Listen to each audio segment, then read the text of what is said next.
نحمده ونصلي على رسوله الكريم أما بعد فأعوذ بالله من الشيطان الرجيم بسم الله الرحمن الرحيم يا بني إسرائيل اذكروا نعمتي التي أنعمت عليكم وأني فضلتكم على العالمين واتقوا يوما لا تجزي نفس عن نفس شيئا ولا يقبل منها شفاعة ولا يؤخذ منها عدل ولا هم ينصرون صدق الله مولانا العظيم مولاي صل وسلم دائما أبدا على حبيبك خير الخلق كلهم۔ آج ہمارے سلسلے کا درس نمبر 45 ہے اور سورۃ البقرہ کی آیت نمبر 47 اور 48۔ اللہ تبارک و تعالی یہاں ارشاد فرماتی ہیں، یا بنی اسرائیل، اے بنی اسرائیل یعنی اے اولاد یعقوب، اذکروا یاد کرو، نعمتی التی انعمت علیکم میرے ان احسانوں کو جو میں نے تم پر کیے، وانی فضلتکم اور اس بات کو کہ میں نے تم کو فضیلت دی، علی العالمین دنیا کے لوگوں پر، واتقوا یوما اور ڈرو اس دن سے، لا تجزی نفس عن نفس شیئا جس دن کوئی بھی شخص کسی کی طرف سے بھی کچھ ادائیگی نہیں کر سکے گا، ولا يقبل منها شفاعہ اور نہ کسی شخص کی طرف سے کوئی سفارش قبول کی جائے گی، ولا يؤخذ منها عدل اور نہ کسی شخص کی طرف سے کوئی معاوضہ لیا جائے گا، ولا هم ينصرون اور نہ ان لوگوں کی مدد کی جائے گی۔ سورۃ البقرہ میں اللہ رب العزت نے 3 مرتبہ بنی اسرائیل کو خطاب فرمایا، یا بنی اسرائیل۔ پچھلے رکوع میں گزر چکا ہے اور اب اس رکوع کا آغاز بھی یا بنی اسرائیل سے، اور پھر ایک مرتبہ آگے پھر آئے گا یا بنی اسرائیل۔ 3 مرتبہ خطاب فرمایا، جبکہ اللہ رب العزت نے پوری انسانیت کو جو خطاب فرمایا اس صورت میں وہ ایک بار، یا ایھا الناس اعبدوا ربکم، اے انسانوں، اے لوگوں، عبادت کرو اپنے پروردگار کی۔ تو بنی اسرائیل کو 3 مرتبہ خطاب کیا گیا۔ یہاں پر ایک نقطہ مفسرین حضرات یہ بیان فرماتے ہیں کہ اللہ رب العزت نے بنی اسرائیل پر جہاں اور بہت سارے انعامات فرمائے، وہاں پر یہ بھی اللہ رب العزت کا انعام تھا کہ 3 آسمانی کتابیں، تورات، زبور، انجیل، وہ تینوں کتابیں بنی اسرائیل میں نازل فرمائیں، لیکن بنی اسرائیل نے ان تینوں کتابوں کی تکذیب کی، ان کتابوں کو جھٹلایا، یعنی ان کتابوں میں قرآن حکیم کی خوشخبری موجود تھی، ان کتابوں میں جناب رسول اللہ صلی اللہ علیہ وسلم کی آمد اور آپ صلی اللہ علیہ وسلم کی نبوت و رسالت سے متعلق پیشن گویاں اور علامات موجود تھیں، لیکن انہوں نے جھٹلایا ان 3 کتابوں کا، ان 3 کتابوں کی بات کو نہ مانا، بلکہ اس میں رد و بدل کر دیا، اس کا انکار کر بیٹھے، اس کو جھٹلانے لگے۔ تو 3 آسمانی کتابوں کو جھٹلانے والے تھے، اس لیے اللہ رب العزت نے 3 مرتبہ ان کو یہاں پر خطاب فرمایا، یا بنی اسرائیل۔ پہلی مرتبہ جو گزشتہ رکوع میں یا بنی اسرائیل فرمایا تو وہاں پر ان کا جو ذکر تھا وہ اجمالاً تھا، اختصار کے ساتھ تھا، مختصر تھا۔ اب یہاں پر دوسرے رکوع میں پھر آغاز ہوا یا بنی اسرائیل سے، تو یہاں پر تفصیل کے ساتھ بنی اسرائیل کا ذکر کیا ہے، اور پھر آگے جو ذکر آئے گا یا بنی اسرائیل تو اس میں مدلل ہوگا، یعنی دلائل کے ساتھ واضح کیا ہے بات کو۔ تو معلوم ہوا کہ پہلی مرتبہ یا بنی اسرائیل میں اجمال، دوسری مرتبہ یا بنی اسرائیل ارشاد فرما کر تفصیل، اور تیسری مرتبہ یا بنی اسرائیل ارشاد فرما کر دلیل۔ تو یہاں پر اللہ رب العزت نے انہیں وہ انعامات اور معجزات یاد دلائے ہیں جو ان پر ظاہر کیے گئے تھے۔ نزول قرآن کریم کے زمانے کے بنی اسرائیل کو دعوت دی گئی کہ وہ ایمان قبول کر لیں، نیز اس قوم میں پیدا ہونے والی خرابیوں کا بھی ذکر کیا گیا ہے، اور ساتھ ساتھ اہل ایمان کو متنبہ کیا گیا ہے کہ وہ بنی اسرائیل کی روش سے بچتے رہیں، کہیں ان کی خرابیوں میں مبتلا نہ ہو جائیں۔ فرعون کی غلامی میں عرصہ دراز تک رہنے کی وجہ سے بنی اسرائیل میں بے شمار خرابیاں اور سرکشی کا مادہ پیدا ہو گیا تھا۔ حضرت موسیٰ علیہ السلام کے بعد بے شمار انبیاء علیہ السلام تشریف لائے، مگر سرکشی کا جو مادہ اس قوم میں پیدا ہو چکا تھا وہ برقرار رہا۔ یہ سب باتیں ان آیات سے واضح ہوں گی۔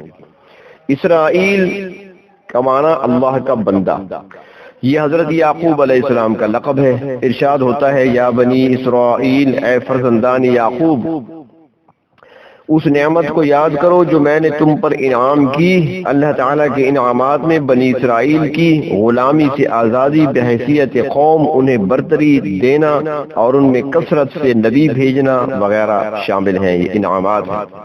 اور دوسری بات وَأَنِّي فَضَّلْتُكُمْ عَلَى الْعَالَمِينَ، کہ تمہیں جہان والوں پر فضیلت بخشی۔ سورۃ مائدہ میں آتا ہے اِذْ جَعَلَ فِيكُمْ أَنْبِيَاءَ وَجَعَلَكُمْ مُلُوكًا، یاد کرو اس احسان کو کہ اللہ تعالیٰ نے تمہارے اندر بڑے بڑے بادشاہ پیدا کیے اور کثرت سے انبیاء علیہ السلام مبعوث فرمائے، اور تم کو وہ چیز عطا کی جو جہان والوں میں سے کسی دوسری قوم کو عطا نہیں کی۔ یہاں پر بنی اسرائیل کی جہان والوں پر فضیلت سے یہ مراد نہیں ہے کہ انہیں حضور اکرم صلی اللہ علیہ وسلم کی امت پر بھی فضیلت حاصل ہے۔ قرآن پاک میں وضاحت سے بیان کیا گیا ہے کہ اللہ تعالیٰ نے آپ کی امت کو سب سے زیادہ فضیلت بخشی ہے، اور اس فضیلت کا تعلق دنیا سے بھی ہے اور آخرت سے بھی۔ گویا دونوں جہانوں میں امت محمدیہ صلی اللہ علیہ وسلم کی فضیلت مسلم ہے۔ بنی اسرائیل کی فضیلت سے مراد یہ ہے کہ انہیں اپنے دور میں دینی اور دنیاوی ہر دو لحاظ سے باقی اقوام عالم پر برتری حاصل تھی۔ اس زمانے میں اس قوم میں صلاحیت بھی پائی جاتی تھی اور ان کی علمی حیثیت بھی مستند تھی۔ ایک خاص چیز جو بنی اسرائیل میں پائی جاتی ہے وہ یہ ہے کہ اس قوم نے اپنی تاریخ کو محفوظ رکھا ہے۔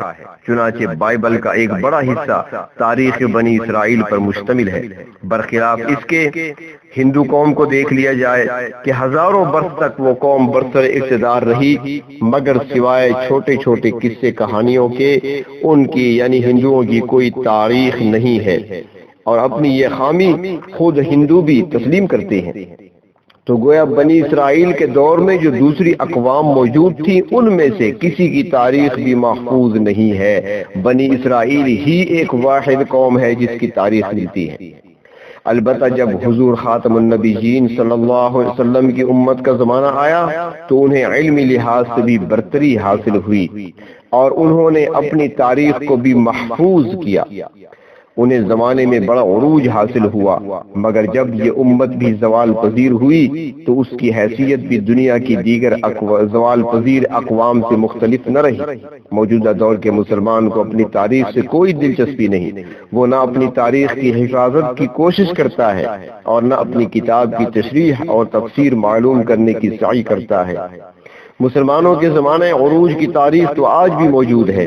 اسلام نے بڑے بڑے مورخ پیدا کیے جنہوں نے اپنے زرعی دور کے ایک ایک لمحے کو اپنی کتابوں کے اوراق میں محفوظ کر لیا۔ علامہ طبری کو دیکھیں 3 صدی ہجری میں، ابن خلدون کو دیکھیں، ابن کثیر کو دیکھیں جو کہ 8ویں صدی ہجری کے مورخ ہیں، ابن اثیر کو دیکھیں، اس طرح اور کتنے ہمارے ایسے اکابر ہیں۔ لیکن آج مسلمان اپنی تاریخ کو فراموش کر چکا ہے، اسے اب یورپ کے افراد پر فخر ہے، ان کی تاریخ کو یاد کرتے ہیں۔ اپنی تاریخ سے نہ تو واقفیت پیدا کی جاتی ہے اور نہ اسے محفوظ کرنے کی تگ و دو ہوتی ہے۔ یہ ایک بہت بڑا ظلم ہے جو ہم آنے والوں کے ساتھ کر رہے ہیں۔ بہرحال یہی چیز بنی اسرائیل کے خصائل میں سے ہے کہ انہوں نے اپنی تاریخ کو محفوظ رکھا اور اللہ تعالیٰ نے انہیں فضیلت بخشی اور فرمایا کہ میں نے تمہیں عالمین پر فضیلت بخشی۔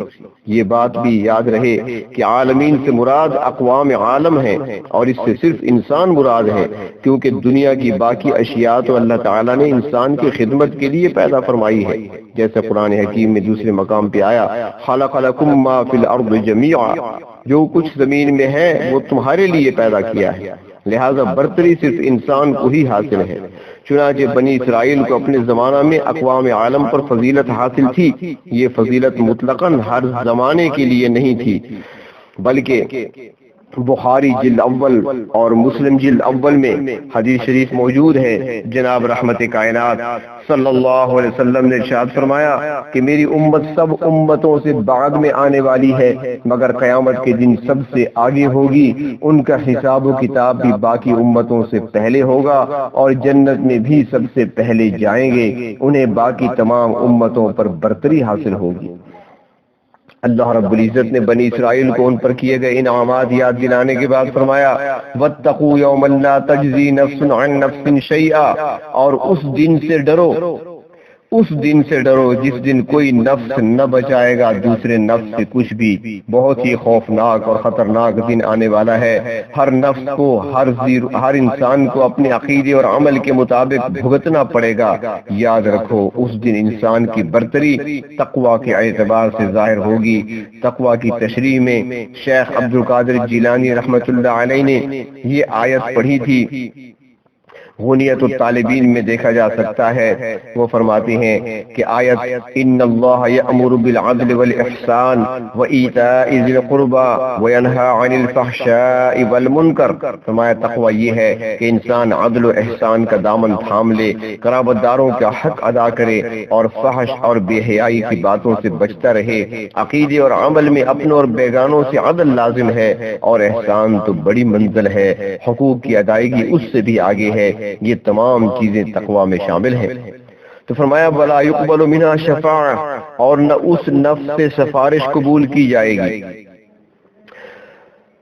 شاہ رفیع الدین رحمت اللہ علیہ فرماتے ہیں کہ اس آیت میں مطلق سفارش کی نفی کی گئی ہے، حالانکہ سفارش برحق ہے۔ قرآن و سنت سے معلوم ہوتا ہے کہ سفارش ہوگی۔ اس مقام پر جس سفارش کی نفی کی گئی ہے اس سے مراد یہ ہے کہ کسی کافر کے حق میں سفارش مفید نہیں ہوگی، کسی کافر سے سفارش قبول نہیں کی جائے گی، نہ کافر کے حق میں سفارش کافر کو سفارش کوئی فائدہ دے گی اور نہ کسی کافر سے سفارش قبول کی جائے گی۔ بلکہ سرکار دو عالم صلی اللہ علیہ وسلم نے ارشاد فرمایا، ترمذی شریف اور مسلم شریف میں موجود ہے حدیث، آپ نے فرمایا میری سفارش برحق ہے اور یہ میری امت کے ہر اس شخص کو پہنچے گی من لا یشرک باللہ شیئا، جو اللہ تعالیٰ کے ساتھ کسی کو شریک نہیں بناتا، مگر کافر کے حق میں یہ بالکل قبول نہیں ہوگی۔ البتہ اگر کسی کی فطرت پاک ہوگی، عقیدہ صحیح ہوگا، مشرک اور کافر نہیں ہوگا تو سفارش مفید ہوگی اس کے لیے اور اس کو سفارش پیدا دے گی۔ لیکن پہلی بات تو یاد رکھنی چاہیے کہ اللہ تعالیٰ کی اجازت کے بغیر کوئی سفارش نہیں ہوگی، اور دوسری بات یہ کہ سفارش اس کے حق میں ہوگی جس کا عقیدہ اور بات اللہ تعالیٰ کو پسند ہوگی۔ فاسد العقیدہ انسان کے بارے میں سفارش کا کوئی امکان نہیں ہے۔ اور قرآن حکیم جہاں انکار کرتا ہے وہاں پر ایک سفارش دوسری بھی ہوتی ہے، جس کے متعلق کچھ لوگوں کا عقیدہ ہے کہ ہمارے جو بڑے ہیں وہ ہمیں وہاں پر چھڑوا لیں گے، اللہ رب العزت سے ہمیں چھڑوا لیں گے، یعنی ہر حال میں چھڑوا لیں گے، تو اس کو شفاعت یا سفارش قہری کہا جاتا ہے۔ اس کا قرآن انکار کرتا ہے۔ اللہ رب العزت سے کوئی زبردستی بات نہیں منوا سکتا، بلکہ یہ سفارش جو ہوگی اس کو سفارش یا شفاعت فضلی کہا جاتا ہے، اللہ کے فضل سے ہوگی، اور یہ انبیاء علیہ السلام اللہ کی بارگاہ میں سفارش فرمائیں گے، اور پھر شہداء وہ بھی سفارش کریں گے، ان کو بھی حق دیا جائے گا۔ پھر جو قرآن حکیم کے حفاظ ہیں، حافظ صاحبان، وہ بھی سفارش کریں گے، علماء بھی سفارش کریں گے، معصوم بچہ جو بچپن میں فوت ہو گیا وہ بھی سفارش کرے گا۔ تو یہ سفارش ہوگی وہاں پر، لیکن قہری سفارش کا قرآن کریم انکار کرتا ہے۔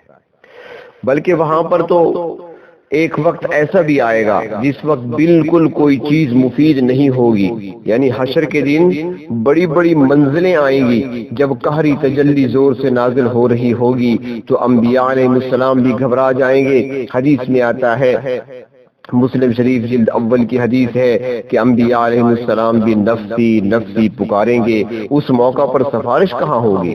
ہاں بعض دوسرے مواقع پر سفارش ہوگی، لیکن شرائط وہی کہ اللہ تعالیٰ کی اجازت ہو اور جس کے حق میں سفارش کی جا رہی ہے اس کا عقیدہ صحیح ہو۔ تو فرمایا کہ اس دن سے ڈرو جس دن سفارش بھی قبول نہیں کی جائے گی، ولا یؤخذ منها عدل، اور جس دن فدیہ بھی قبول نہیں کیا جائے گا کہ کوئی شخص فدیہ دے کر اپنی جان چھڑا سکے، یہ بھی ممکن نہیں ہوگا۔ دوسری جگہ صاف موجود ہے کہ اگر کوئی شخص سونے کی بھری ہوئی پوری زمین بھی فدیہ دے کر اپنی جان بچانا چاہے گا تو ایسا نہیں ہو سکے گا۔ اول تو اتنا مال و دولت، سونا چاندی مہیا ہونا ہی ناممکن ہے، اور اگر بالفرض ایسا ہو بھی جائے تو اتنا بڑا فدیہ بھی کسی کے کام نہیں آئے گا۔ ولا هم ينصرون، اور نہ کسی طرف سے ان کی مدد ہوگی۔ دنیا میں کسی کو چھڑانے کے یہی طریقے ہیں، یعنی 4 طریقے ہوتے ہیں کسی کو چھڑانے کے۔ سفارش چل جاتی ہے، کہیں فدیہ یا نذرانہ دے دیا جاتا ہے، کہیں جتھا بندی کر لی جاتی ہے، روڈ بلاک کر لیا، میدان میں آ گئے، اور کہیں پر ایسا ہوتا ہے کہ جا کر زبردستی چھڑا لیتے ہیں، یہ قوت طاقت اختیار کرتی ہیں۔ تو اللہ تبارک و تعالیٰ فرماتے ہیں کہ ان تینوں صورتوں میں سے کوئی صورت وہاں پر نہیں ہوگی کہ کوئی تمہیں چھڑا سکے۔ اور بعض لوگوں نے سفارش کا عقیدہ بھی بالکل غلط بنا لیا، جیسے عیسائیوں نے کفارے کا عقیدہ بنا رکھا ہے کہ ہماری طرف سے حضرت عیسیٰ علیہ السلام سولی پر لٹک گئے، اب ہم قیامت تک کے لیے جو آنے والے ہیں، ہم جو گناہ کرتے رہیں گے وہ کفارہ ادا ہو چکا ہے، لہٰذا ہمیں کچھ نہیں کہا جائے گا۔ یہ غلط عقیدہ۔ سفارش حقیقت میں انسان کے عقیدے اور اعمال کا ہی نتیجہ ہوتا ہے، اور یہودیوں نے بھی غلط امید لگا رکھی ہے، کہتے ہیں کہ حضرت ابراہیم علیہ السلام دوزخ کے دروازے پر کھڑے ہوں گے اور وہ کسی ختنہ کیے ہوئے اسرائیلی کو دوزخ میں نہیں گرنے دیں گے، ہم جو چاہیں کرتے رہیں دوزخ میں نہیں جا سکتے۔ آگے قرآن پاک میں آئے گا، آیت ہے آگے، وَقَالُوا لَن تَمَسَّنَا النَّارُ إِلَّا أَيَّامًا مَّعْدُودَةً، وہ کہتے ہیں کہ ہم دوزخ میں نہیں جائیں گے، اگر گئے بھی صحیح تو گنتی کے چند دنوں کے لیے جائیں گے۔ تو بہر طور یہ صورت نہیں ہوگی، بلکہ وہاں پر سفارش ہوگی، لیکن بات وہی ہوگی کہ سفارش اللہ رب العزت کی اجازت کے بغیر نہیں ہوگی، اور دوسرا جس کا عقیدہ ٹھیک ہوگا اس کے حق میں ہوگی، ورنہ سفارش کام نہیں آئے گی۔ قرآن حکیم یہی بتا رہا ہے، احادیث مبارکہ سے بھی اسی کا یہی ثبوت ملتا ہے۔ تو بہر طور اللہ تبارک و تعالیٰ ارشاد فرماتی ہیں کہ اس دن کے آنے سے بچو، اپنے آپ کو اس کے لیے تیار کر رکھو جس دن کوئی چیز تمہارے کام نہیں آئے گی، اور وہ دن آنے والا ہے۔ بخاری شریف کی روایت میں ہے، بخاری شریف جلد 2 میں آتا ہے کہ وہ دن بھی آنے والا ہے جس دن اللہ تبارک و تعالی انسان سے براہ راست خطاب فرمائے گا، وَلَيْسَ بَيْنَهُ وَبَيْنَهُ ترجمان، اور اللہ اور بندے کے درمیان کوئی ترجمان بھی نہیں ہوگا۔ براہ راست اللہ رب العزت بندے سے خطاب فرمائے گا۔ تو اللہ رب العزت جب وہاں پر بندے سے خطاب کرے گا، اس سے پوچھا جائے گا، بندے سے سوال و جواب ہوں گے، تو اس موقع پر اور اس موقع کے آنے سے پہلے گھبرانا چاہیے، اس کے لیے تیاری کرنی چاہیے۔ اللہ تبارک و تعالی اس دن کے آنے سے پہلے ہمیں اس دن کے لیے تیاری کرنے کی توفیق عطا فرمائے۔ وآخر دعوانا ان الحمد للہ